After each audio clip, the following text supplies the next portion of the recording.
महाराष्ट्र के गवर्नर श्रीमान विद्यासागर राव, महाराष्ट्र के मुख्यमंत्री श्रीमान देवेंद्र जी, मंत्रिपरिषद के मेरे साथी वित्त मंत्री श्रीमान अरुण जेटली जी और आज के इस अवसर के केंद्र बिंदु चंदा जी, उपस्थित सभी वरिष्ठ महानुभाव, आप सबको नववर्ष की बहुत बहुत शुभकामनाएं।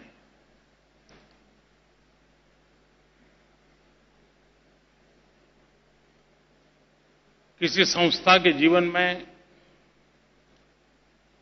60 साल की यात्रा बहुत बड़ी नहीं होती है। 60 साल का कार्यकाल भारत जैसे विशाल देश में किसी इंस्टीट्यूशन को बिल्डअप करने में,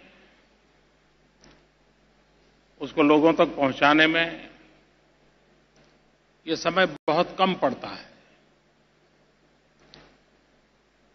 व्यक्ति की एक जीवन में 60 साल बहुत बड़ी बात होती है, लेकिन संस्था के जीवन में एक प्रकार से उसका प्रारंभ होता है। और मैं मानता हूं कि अब आईसीआईसी ग्रुप उस स्थिति में पहुंच रहा है जिसके बदौलत जिन आशा और आकांक्षाओं को लेकर के उसका जन्म हुआ, जिन अपेक्षाओं की पूर्ति के लिए उसने यात्रा की, उसको अचीव करने का अब उसके सामने समय आया है। और तब उसको 60 साल की जो गति है वो काम नहीं आती है। 60 साल का जो कैनवास है वो भी छोटा पड़ता है।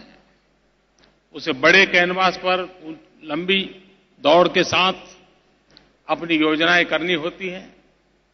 लेकिन 60 साल का ये अनुभव भारत की विकास यात्रा में बैंकिंग सेक्टर के योगदान में एक बहुमूल्य भूमिका निभाने का, उसकी सफलता का आंक आने वाले दिनों में देश की आर्थिक व्यवस्था को और अधिक ताकतवर बनाने में बहुत बहुत उपयोगी होगा।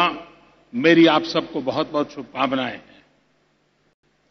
लेकिन कभी कभी मुझे लगता है इस ग्रुप के नाम पर आईसीआई, मैं समझता हूं 60 साल हो गए, आई को बहुत देखा, अब आईसीयू होना चाहिए। मैं आपको देख रहा हूं, हिंदुस्तान को देख रहा हूं, हिंदुस्तान के गरीब को देख रहा हूं, और उस रूप में मैं आशा करता हूं कि जब 60 साल मनाए जा रहे हैं, क्यों न ग्रुप के प्रमुख लोग बैठे, ग्रासरूट लेवल के बैंक के साथ जुड़े हुए सभी लोग बैठे, और हम जब 75 साल के होंगे तब तक क्या क्या अचीव करेंगे, हमारा सोशल चार्टर क्या होगा, और एक देश के सामने उस रूप में बैंकिंग क्षेत्र में आईसीआईसीआई लीड कर सकता है क्या कि for 15 years, next 15 years 75 celebrate करने से पहले हम ये सोशल चार्टर लेकर के आ रहे हैं। 10 हो, 12 हो, 15 हो, इन चीजों को हम देश में ला करके रहेंगे। कभी कभार एक आध इंस्टीट्यूशन लीड करती है तो बाकी सब उसको फॉलो करते हैं और अपने आप में एक मोमेंटम बन जाता है, और उस दिशा में हम काम कर सकते हैं। 2022 में भारत की आजादी के 75 साल हो रहे हैं, और 25 में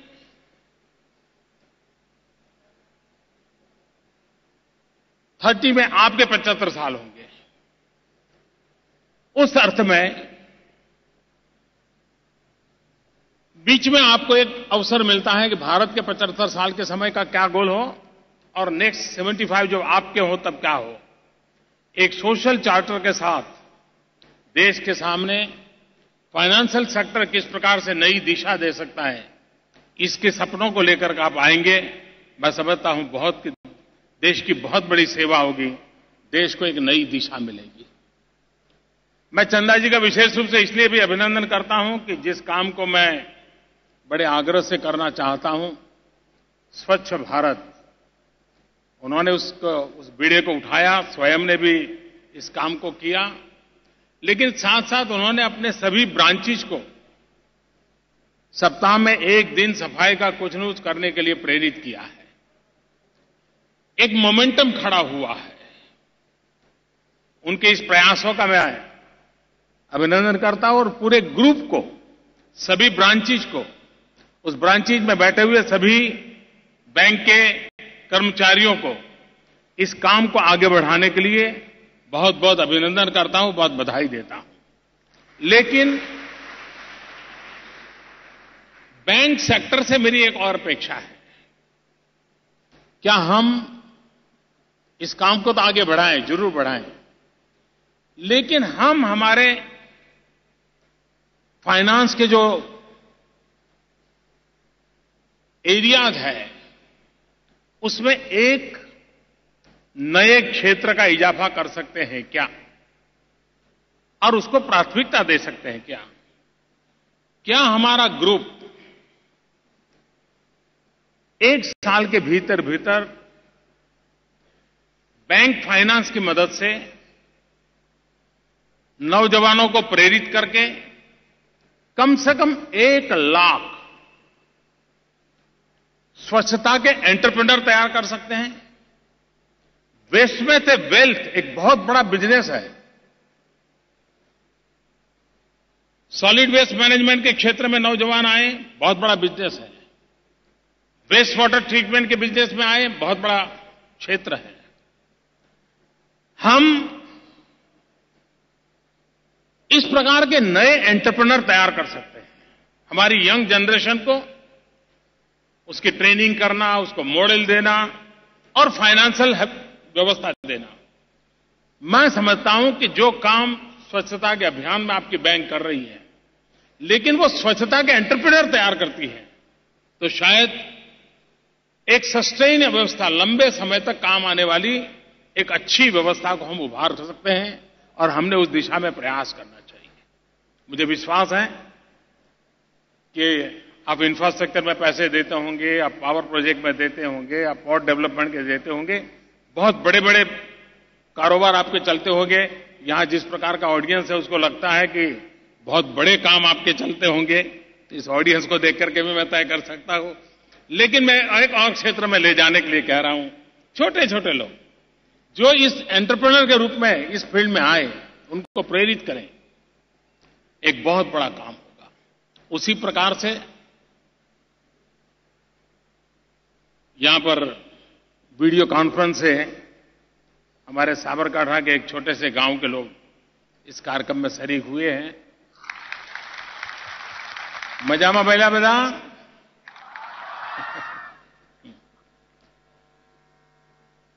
इस गांव की एक और भी विशेषता है। देश का एक पहला गांव ऐसा है जहां पर कैटल हॉस्टल है। हमारे यहां गांवों में पशु अपने घर के बाहर ही बांध करके रखते हैं और सारी गंदगी वही होती है और बीमारी की जड़ भी वही होती है। आजकल लड़कियों को गांव में शादी करने में इतराज नहीं है, लेकिन ये पशु वाला काम करना पड़ता है तो उसके लिए उसकी तैयारी कम है। तो हमने एक नई समाज रचना करनी पड़ेगी, और उसी विचार में से एक प्रयोग यहां शुरू हुआ है। गांव के सारे कैटल हॉस्टल में रहते हैं और मालिक दिन में 2-4 घंटे हॉस्टल में जाते हैं, अपने पशु का देखभाल करते हैं, दूध लेने के समय दूध के समय पहुंच जाते हैं। पूरा गांव साफ सुथरा रहता है। और एक हॉस्टल का प्रयोग आने वाले दिनों में हिंदुस्तान भर में ये होने वाला है। अगर हम हमारे प्रिय से प्रिय बच्चों को हॉस्टल में रख सकते हैं तो हमारे हमारे कैटल के लिए हॉस्टल क्यों नहीं बना सकते? और उसके कारण उनकी देखभाल भी अच्छी होती है। उस जब मैं वहां था तब तो मुझे मालूम है इनकी इनकम में 20% बढ़ोतरी हुई थी कैटल हॉस्टल के कारण, क्योंकि वो उसमें से फर्टिलाइजर बनाने लगे, गैस निकालने लगे, बिजली पैदा करने लगे, कई चीजें उनकी हुई, दूध में भी बढ़ोतरी हुई। और उसी गांव को बैंक ने डिजिटल विलेज बनाने के लिए और उसको बहुत सारा काम पूरा कर दिया है। अब गांव भी बहुत इंतजार करने वाला नहीं है। उसके एस्पिरेशंस भी वही है जो शहर में बैठे हुए समृद्ध वर्ग के हैं। और ये समय की मांग है कि हम उस पर फोकस करें। रूरल डेवलपमेंट भी भारत की जीडीपी को बढ़ाने का एक बहुत बड़ा अवसर है। नए तरीके से उसकी संभावनाएं पड़ी है। उसके इंफ्रास्ट्रक्चर पर बल दिया जाए, एग्रीटेक में बल दिया जाए, एग्री सेक्टर में वैल्यू एडिशन में बल दिया जाए। बहुत बड़ी संभावनाएं हमारे रूरल लाइफ में आर्थिक विकास का एक बहुत बड़ा पावर स्टेशन नया हम खड़ा कर सकते हैं। ये संभावनाएं पड़ी है। ये डिजिटल विलेज की कल्पना आने वाले दिनों में, जो डिजिटल इंडिया का सपना हम पूरा करना चाहते हैं, उसमें ये भी चीजें एक मॉडल के रूप में हमारे सामने आएगी और काम आएगी। मैं इस इनिशिएटिव के लिए भी आपको बधाई देता हूं। अकोदरा गांव के लोग तो अब कैशलेस उनका कारोबार चलेगा, लेकिन हम ये सपना कब पूरा करें कि भारत में भी कैशलेस आर्थिक व्यवस्था विकसित हो। और मैं चाहता हूं कि हिंदुस्तान के बैंकिंग सेक्टर में इसकी कंपटीशन होनी चाहिए। कौन बैंक है जिसका मैक्सिमम ट्रांजैक्शन है और कैशलेस है? काले धन के जो अनेक उपाय हैं उसमें एक महत्वपूर्ण उपाय ये है कैशलेस ट्रांजैक्शन। ये बहुत बड़ा उसके कारण फर्क आ सकता है और हमने इसको प्रमोट करना चाहिए, लोगों को आदत डालनी चाहिए। और बैंक के सामने एक सबसे बड़ी चुनौती मैं मानता हूं वो ये है, एशिया का ये जो भूभाग है, भारत और उसके अड़ोस पड़ोस के देश इंक्लूडिंग चाइना, विश्व में ये एक ऐसा भूभाग है कि जहां परंपरागत रूप से सेविंग का स्वभाव है। सदियों से परंपरा है। हर पीढ़ी के मां बाप आने वाली पीढ़ी के लिए कुछ कुछ बचा के जाना ये सोच रखते हैं। दुनिया के और हिस्से ऐसे हैं कि जहां पर क्रेडिट कार्ड की दुनिया है, बच्चों के नसीब में क्रेडिट कार्ड आता है और कुछ नहीं आता है। यहां वो सोच नहीं है, यहां पर सेविंग की सोच है। लेकिन कालक्रम स्थिति ये बन गई कि उसका स्वभाव तो रहा है कि भाई बच्चों के लिए कुछ छोड़ के जाना, सिक्योरिटी के लिए कुछ व्यवस्था रखनी चाहिए, लेकिन वो उसके लिए गोल्ड की तरफ चला गया। उसको लगता है सोना खरीद के रख लो भाई, पता नहीं कब जरूरत पड़ जाए। शायद 100 में से एक इंसान भी नहीं निकलता होगा कि जिसको अचानक सोना बेच करके कहीं जाना पड़ा हो। 100 में से एक भी नहीं निकलता होगा। लेकिन साइकोलॉजी है कि भाई सोना होगा तो आधी रात काम आएगा। बैंकिंग सेक्टर के सामने चैलेंज है। वो क्रेडिबिलिटी हर इंसान के दिमाग में हम पैदा कर सकते हैं कि जिसको कभी उसको इच्छा न हो कि अब सोने खरीदने की जरूरत नहीं, गांव में बैंक की ब्रांच है या एटीएम है, मुझे कभी पैसों के लिए संकट नहीं होगा, सारी व्यवस्थाएं मौजूद हैं, अब मुझे सोना खरीद करके कोने में रखने की जरूरत नहीं है। भारत की इकोनॉमी में एक बहुत बड़ा बदलाव आ सकता है। बहुत बड़ा वर्ग है जो आवश्यकता से अधिक गोल्ड रखता है। उसका मूल कारण उसके दिमाग में सेफ्टी, सिक्योरिटी और फ्यूचर होता है। अगर बैंक के द्वारा उसको एश्योरेंस मिलता है, उसको एक विश्वास पैदा होता है कि हां भाई अब इसके साथ मेरा नाता जुड़ गया, यानी मेरे जीवन के संकट के काल में भी ये मेरा साथी है। मैं समझता हूं ये एक गोल्ड का अल्टरनेट बनने के लिए गोल्डन अपॉर्चुनिटी मैं देख रहा हूं। क्या हम 75 साल जब मनाए तब इन चीजों को अचीव करने की दिशा में कुछ कर सकते हैं क्या? आप देखिए, एक बैंक सोशल ट्रांसफॉर्मेशन का एजेंट बन सकता है। सिर्फ बैंकिंग सेवाएं नहीं, सोशल ट्रांसफॉर्मेशन का एजेंट बन सकता है। हम उस दिशा में नए तरीके से हमारे बैंकिंग सेक्टर को सोचें। मुझे विश्वास है कि हम बहुत कुछ देश को दे सकते हैं।